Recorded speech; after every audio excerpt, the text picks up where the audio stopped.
नमस्कार साथियों, आपका आर के एम स्टडी ग्रुप में आपका स्वागत है। हमारे चैनल को लाइक कीजिए, कमेंट कीजिए और सब्सक्राइब कीजिए।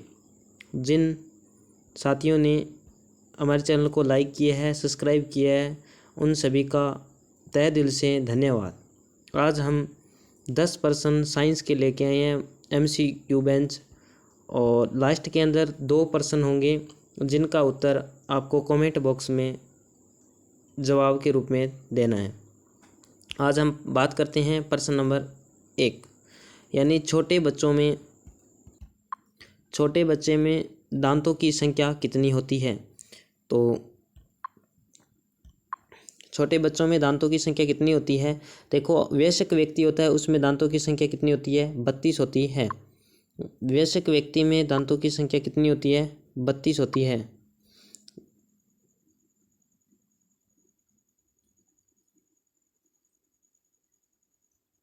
लेकिन जो छोटे बच्चे होते हैं, छोटे बच्चों में दांतों की संख्या कितनी होती है, 20 होती है। अर्थात छोटे जो बच्चे होंगे 20 होंगे, अर्थात इसमें option number A is correct answer. आगे हम आगे वाले क्वेश्चन नंबर 2 की बात करें। गाजर में खाने योग्य भाग। गाजर में खाने योग्य भाग, तो गाजर में क्या होते हैं, गाजर इस प्रकार से होती है और ये ज़मीन के अंदर होती है। तो ज़मीन के अंदर जो चीज़ होती है वो क्या होती है, जड़ होती है। तो गाजर में खाने योग्य भाग क्या होता है, जड़।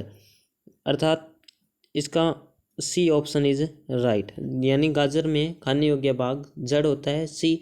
और गाजर में कैरोटीन पाया जाता है, जिसके कारण गाजर का रंग कैसा होता है, नारंगी रंग की होती है गाजर।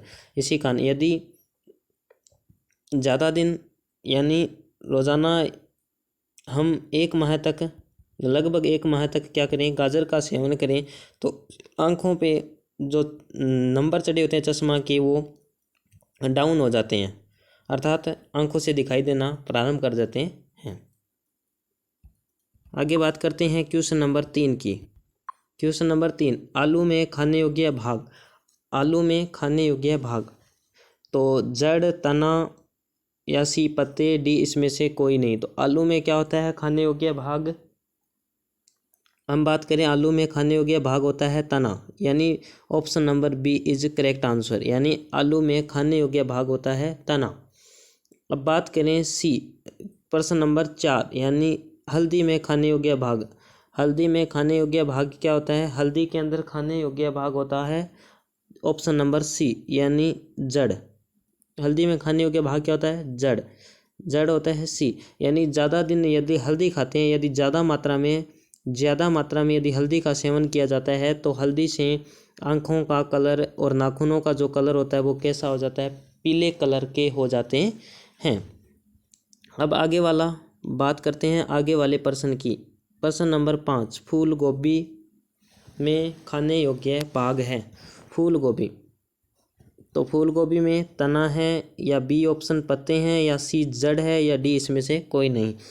तो फूल गोभी यानी जिसका आपको पता है कि इससे पता ही लग रहा है कि फूल, यानी फूल गोभी में क्या होता है, खाने योग्य भाग पत्ते होते हैं, यानी इस प्रकार से पत्ते से होते हैं इस फूल गोभी में। तो फूल गोभी में भाग कैसा हो गया, पत्ते, यानी इसमें खाने योग्य भाग कैसा होता है, पत्ते होते हैं। तो फूल गोभी यानी गोभी का जो आविष्कार माना जाता है, गोभी का जो आविष्कार है वो दक्षिण अफ्रीका से माना जाता है। यानी गोभी, फूल गोभी हो गई, पत्ता गोभी हो गई, एक डंठल वो गोभी हो गई, इसी प्रकार बैंगनी गोभी होती है, इस प्रकार 5-6 एक बकरोली गोभी होती है। इस प्रकार से इन सभी का, जंगली गोभी होगी, इनका सभी का आविष्कार अफ्रीका से, जंगलों से माना जाता है। अब बात करते हैं प्रश्न नंबर 6 की।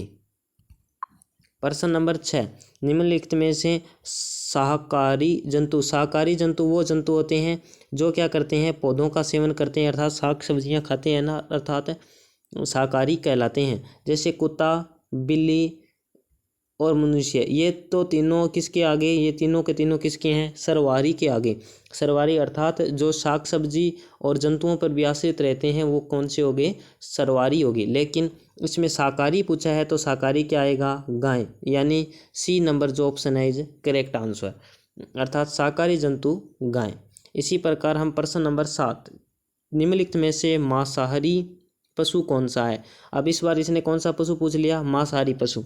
आपको जो प्रश्न दिया होता है उसके नीचे हमेशा अंडरलाइन कर लेते हैं ताकि इसने पूछा क्या है। तो मांसाहारी पशु यानी कौवा। कौवा कौवा क्या आ गया, कौवा पक्षी आ गया। बकरी, बकरी क्या होती है, बकरी तो क्या होती है, शाकाहारी होती है, जो किस पे रहती है, पौधों पे आश्रित रहती है। बकरी तो क्या आ गई, पौधों पे आश्रित रहती है। बकरी के बाद में शेर। इसने पूछा क्या है, मांसाहारी, तो मांसाहारी के अंदर क्या आ जाएगा, शेर। Correct answer is C, D इसमें से कोई नहीं। तो मांसाहारी कौन हो गया, शेर। शेर क्या होता है, मांसाहारी होता है, और जंगल का राजा भी शेर होता है। प्रश्न नंबर 8, सर्वहारी जंतु कौन से होते हैं। सर्वहारी, सर्वहारी वो जंतु होते हैं जो जीव जंतुओं के अलावा क्या होते हैं, साग सब्जी अर्थात पेड़ पौधों पे भी क्या रहते हैं, आश्रित रहते हैं। वो सारे जीव जंतु किस में आते हैं, सर्वहारी में आते हैं। तो ऑप्शन नंबर 1, अंडे व मांस खाते हैं, घास व फूस खाते हैं, साग सब्जी भी खाते हैं, अर्थात इसमें से कोई नहीं। तो इसमें से कौन सा हो जाएगा, इसमें से कोई नहीं, यानी option number D is correct answer. D इसलिए हुआ क्योंकि सर्वहारी के अंदर यानी मांस मछलियाँ और जंतु उपनिर्भर के साथ साथ वो क्या होते हैं, शाकाहारी यानी घास फूस खाने वाले भी होते हैं। तो ये हो जाएगा इसमें से कोई नहीं। अब प्रश्न नंबर 9, प्रश्न नंबर 9, कौवा किस प्रकार का पक्षी है। कौवा किस प्रकार का पक्षी है। कौवा देखो, कौवा के अंदर क्या होता है, कौवा क्या करता है, यानी मतलब ये एक शाकाहारी भी होता है और मांसाहारी होता है, अर्थात ये शाकाहारी भी होता है और मांसाहारी, शाकाहारी और मांसाहारी दोनों प्रकार का होता है। तो ये क्या आ जाएगा, उपयोग दोनों में से, क्योंकि ये क्या है, इसका option number C is correct answer. मांसाहारी कैसे हुआ, क्योंकि कौवा है जो जीव जंतुओं को भी खा लेता है और इसी के साथ में शाकाहारी के अंदर क्या हो जाता है वो, यानी इसी प्रकार क्या हो गया, साग सब्जियां पेड़ पौधों के ऊपर भी आश्रित रह जाता है, इसीलिए ये क्या हो गया, शाकाहारी हो गया और ये मांसाहारी। तो दोनों प्रयोग में से दोनों, यानी option number C is correct answer. प्रश्न नंबर 10 की बात करते हैं। प्रश्न नंबर 10 देखो, 10 में क्या है, सब्जियों में खाने योग्य भाग। सब्जियों में क्या होता है, खाने। अब इसने कोई एक सब्जी का नाम नहीं दिया है, सब्जियों यानी जितनी भी सारी सब्जियां हैं उनमें जो खाने योग्य भाग होता है, क्या जड़ जड़ होती है ना, क्योंकि जैसे गाजर हो गई, मूली हो गई, इन सभी में क्या है, जड़ होती है खाने योग्य भाग। इन सभी में जड़ होती है, तना। तो जैसे आलू हो गया, आलू में क्या है, तना पाया जाता है। इसी प्रकार तो हम आलू खाते हैं तो मतलब तना भी खाने योग्य हो गया। जड़ अर्थात गाजर मूली भी खाते हैं तो ये भी क्या हो गया, खाने योग्य हो गया। इसी के बाद साथ में हम बात करते हैं फूल। फूल के अंदर यदि बात करें जैसे पत्ता गोभी होगी, तो अर्थात फूल भी खाने योग्य है। तो इसमें उपयुक्त डी यानी सभी आंसर इज करेक्ट आंसर, यानी इसका आंसर हो जाएगा डी।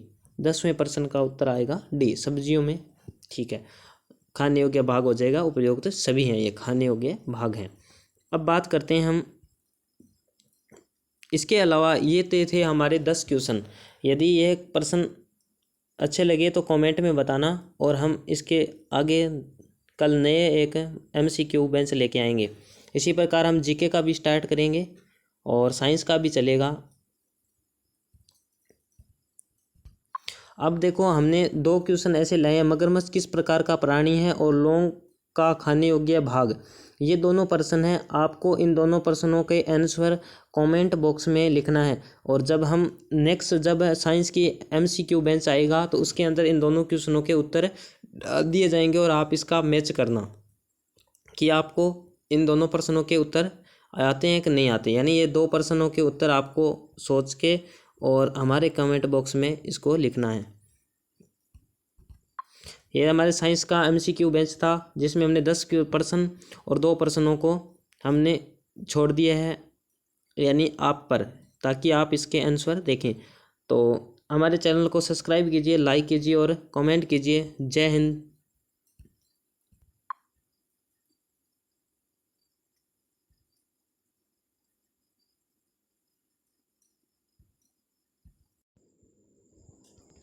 यदि आपको हमारे इस साइंस MCQ बेंच की PDF चाहिए तो आप हमारे टेलीग्राम